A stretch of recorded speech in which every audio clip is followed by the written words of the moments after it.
Hello student, welcome to my channel Rana Pratap Singh being kind and happy. आज हम लोग आए हैं आईसीएसई केमिस्ट्री 2019। तो मैं कुछ आप लोगों को टाइम मैनेजमेंट के साथ क्वेश्चंस के पैटर्न बताने के बाद मैं बताने जा रहा हूँ कि आप किस तरह से तैयारी करेंगे कि आपका जो एवरेज स्टूडेंट है, जो वीक स्टूडेंट है, जो फेल करने का जिनको डर है और जो अच्छे स्टूडेंट है, सबको बेनिफिट मिल सके मेरे इस वीडियो से। तो वीडियोस का लास्ट तक आप जरूर बने रहें और देखिए कि मैं क्या समझा रहा हूँ और क्या बताना चाह रहा हूँ। तो एफएम है 80 मार्क्स का, एज यू नो। टाइम है 2 आवर्स। तो 2 आवर्स में आपका section A, section B. Section A compulsory है, सेक्शन बी ऑप्शनल है और सेक्शन ए में एक क्वेश्चन है, उसके बाद उसमें कैटेगरी डिवाइडेड है A B C D up to H, यानी कि एक क्वेश्चन कितना का है, 5 मार्क्स का है। तो आप इसमें अगर आप 50 to 55 मिनट्स का टाइम देंगे तो आपका ये कंप्लीट हो जाएगा section A. Section B, out of any 6 question you have to attempt any 4। तो इसमें अगर आप 65 मिनट्स तक का टाइम अगर दे देते हैं तो भी आपका कंप्लीट हो जाएगा। और बाकी 1-2-5 मिनट्स रखिएगा आप फिर से कॉपीज को देखने के लिए। ये रहा हम लोग का टाइम मैनेजमेंट के साथ साथ क्वेश्चन का पैटर्न। हम लोग अगर केमिस्ट्री का बात करें तो केमिस्ट्री में हम लोग किसी भी चैप्टर को स्किप नहीं कर सकते, क्योंकि अगर हम लोग चैप्टर स्किप करेंगे तो हमारे पास जो ये सेक्शन ए है ये हमसे छूट जाएगा अगर हम लोग किसी चैप्टर को स्किप करते हैं। लेकिन मेरे पास एक टिप्स है कि अगर जो स्टूडेंट बोल रहा है कि हाँ सर मैं फेल कर जाऊंगा, मुझे केमिस्ट्री में कुछ समझ में नहीं आता, तो उसके लिए मैं बुक से आपको बता दे रहा हूँ कि कुछ कुछ चैप्टर्स है जिनको आप फोकस करेंगे तो आपका एटलीस्ट 45 to 50 मार्क्स तो जरूर आ जाएगा।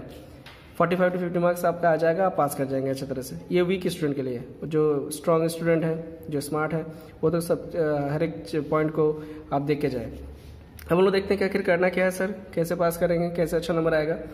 तो हम लोग के स्कूल में जो बुक चलता है वो कौन सा इसका बुक चलता है। तो मैं किसी बुक का पब्लिसिटी नहीं कर रहा, बस मैं ये कह रहा हूँ कि हाँ ये हम लोग के स्कूल में चलता है। कौन सा इसका बुक चलता है, कौन सा इसका केमिस्ट्री का। इस बुक में इतना अच्छा पैटर्न दिया हुआ है कि आप अगर इस पैटर्न के थ्रू जाएंगे तो आपको अच्छा हेल्प मिल जाएगा। सबसे पहले कि मैं अभी कह रहा था कि यार कौन सा चैप्टर्स को अगर हम लोग खासकर ध्यान देंगे तो मेरा हो जाएगा। तो अगर चैप्टर्स का बात करेंगे तो chapter 1 periodic table, chapter 2 chemical bonding, chapter 3 acid base and salt. ये 3 चैप्टर आप इधर से कर लें, आपको 15 to 20 मार्क्स तो आपको क्लियर हो जाएगा।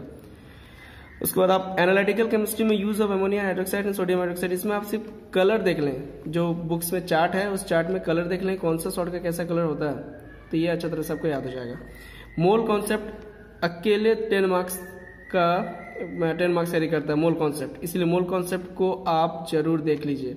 मोल कॉन्सेप्ट का क्वेश्चन ज्यादा हार्ड नहीं रहता है और ये क्वेश्चंस खासकर यूनिटरी मेथड पे रहता है। तो आप अगर इसको देखेंगे कि आप जब इतना हार्ड क्वेश्चन मैथ्स का आप सॉल्व कर सकते हैं तो केमिस्ट्री का न्यूमेरिकल्स ज्यादा हार्ड नहीं होता है, बस यूनिटरी मेथड के थ्रू आपको जाना है।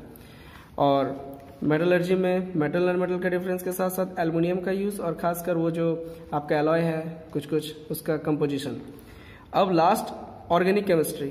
ऑर्गेनिक केमिस्ट्री भी बहुत इंपॉर्टेंट है, जिसमें नोमेनक्लेचर आता है और आपका इथेन मीथेन बनाना लेबोरेटरी से प्रिपरेशन, ये सब कुछ कुछ क्वेश्चन है जो कि हमेशा रिपीटेड आता है। तो ऑर्गेनिक केमिस्ट्री आप कर लीजिए, क्योंकि ये 10 मार्क्स और आपका मोल कॉन्सेप्ट 10 मार्क्स और ये लगभग 10 to 20 मार्क्स। और अगर आप लोग इस एनालिटिकल केमिस्ट्री भी करते तो 2-3 मार्क्स, मैंने एटलीस्ट 45 मार्क्स आपका आ जाएगा अगर चैप्टर 1, 2, 3, 4, 5 और अगर आप 12 करते हैं तो इसमें एटलीस्ट 45 to 50 मार्क्स आपका आ जाएगा। लेकिन जो स्ट्रांग स्टूडेंट है, जिनको अच्छा नंबर लाना है, वो सब कुछ पढ़िए।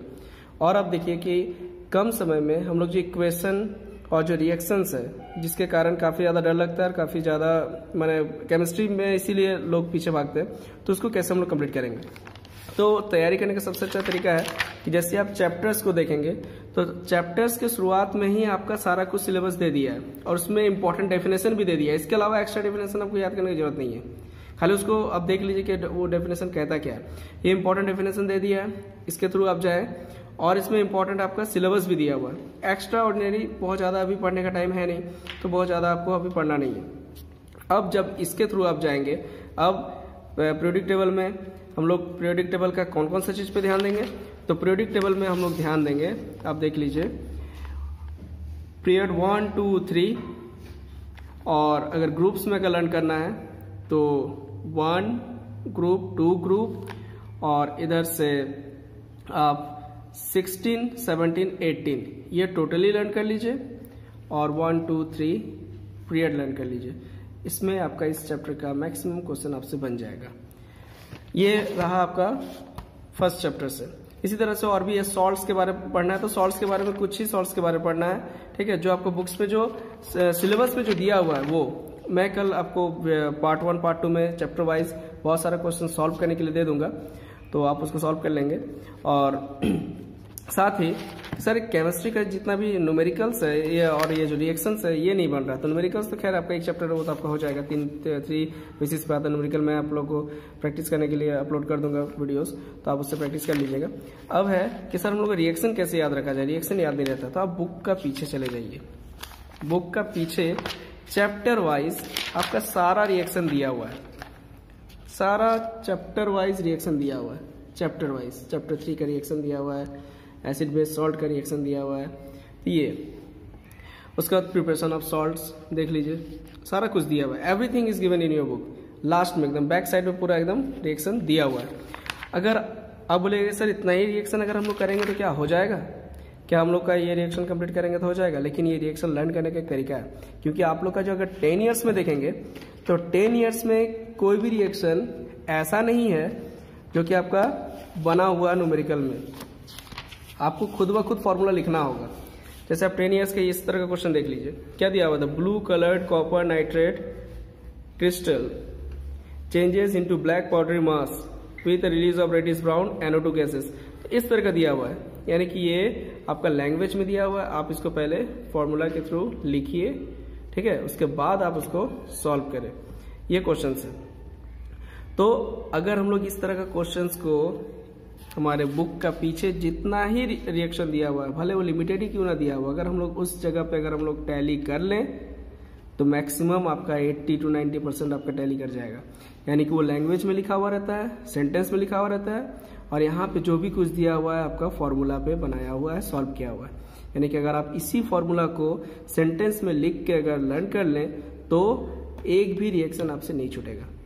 आप ध्यान से देखिए कि हम क्या बोल रहे हैं कि अगर हम लोग इसी रिएक्शंस को लैंग्वेज में लिख ले, ठीक है, जैसे जिंक और 2HCl 2 and ZnCl2 forms ZnCl2 and hydrogen gas releases. इसी को अगर हम लोग बोलेंगे कि जब कोई मेटल हाइड्रोक्लोरिक एसिड के साथ रिएक्ट करता है तो उसका प्रोडक्ट क्या आता है, तो आप वहां पे लिखा हुआ रहेगा उसको लैंग्वेज में, लेकिन आपको यहाँ पे दिया हुआ है रिएक्शंस फॉर्मूलाज में। तो आप यहां से अगर प्रैक्टिस करते हैं, यानी कि बुक का पीछे चैप्टर वाइज जो भी रिएक्शन दिया हुआ है अगर उसको अगर आप लैंग्वेज में लिख कर और प्रैक्टिस कर लेते हैं तो डेफिनेटली आपसे कोई भी जो है एक जो केमिकल इक्वेशन है वो नहीं छूटने वाला है, आपसे सारा कुछ बन जाएगा कम समय में। अभी आप लोग सब कुछ यहीं से देखिए, लैब प्रिपरेशन दिया हुआ है NaCl का, इसको आप लैंग्वेज में अगर चेंज कर लें, कन्वर्ट कर लें तो आपसे एकदम ईजी वे में आप आंसर दे सकते हैं, ठीक है। उसके बाद फिर आपका अगर हम लोग ये देखें ऑर्गेनिक केमिस्ट्री से, तो ऑर्गेनिक केमिस्ट्री से लैब प्रिपरेशन ऑफ मीथेन बनने का प्रोसेस क्या है, ये सारा चीज लिखा हुआ है। कोई भी चीज बुक से एक्स्ट्रा नहीं है, लेकिन हाँ बुक के पीछे अगर हम लोग लिमिटेड कुछ पेजेस को अगर हम लोग लर्न कर ले तो डेफिनेटली आपका अच्छा मार्क्स आ जाएगा। ये एवरेज स्टूडेंट हो, वीक स्टूडेंट हो, या फिर जो भी मोर देन एवरेज स्टूडेंट जो अच्छे स्टूडेंट होते हैं उसके लिए भी ये है कि लास्ट टाइम पे आप लोग इस तरह से तैयारी करेंगे तो आपका अच्छा नंबर आ जाएगा केमिस्ट्री में भी। और मैं कल आप लोगों का वीडियो अपलोड कर दूंगा चैप्टर वाइज कुछ क्वेश्चन प्रैक्टिस करने के लिए। और हाँ, अगर आप 10 ईयर्स को फॉलो कर रहे हैं तो 10 ईयर्स का भी बहुत सारा क्वेश्चन रिपीटेड आता है, बट वो थोड़ा सा घुमा हुआ रहता है, मीन्स सीधा क्वेश्चन नहीं पूछता है। तब 10 ईयर्स को भी आप 5 ईयर्स कंटिन्यू देख सकते हैं 2018 को छोड़ के। और जब आप तैयारी कर रहे हैं कि ये रिएक्शन में क्या देखना है, तो एक बार देख लीजिए 2018 में जो रिएक्शन आ गया है वो रिएक्शन नहीं आएगा, जो डेफिनेशन आ गया वो डेफिनेशन नहीं आएगा। तो दूसरा जो बचा डेफिनेशन सिलेबस के हिसाब से उसको आप देख लीजिए। कल मैं सिलेबस और 10 ईयर्स बाकी सबको मिलाते हुए पार्ट 1 पार्ट 2 में वीडियो अपलोड कर दूंगा फॉर द प्रैक्टिस क्वेश्चन। आप उसको भी कीजिए और साथ में अपना बुक्स को, अपना टीचर का बताया हुआ सारा चीज़ को फॉलो कीजिए। आई होप कि आप लोग अच्छा मार्क्स आए। All the best.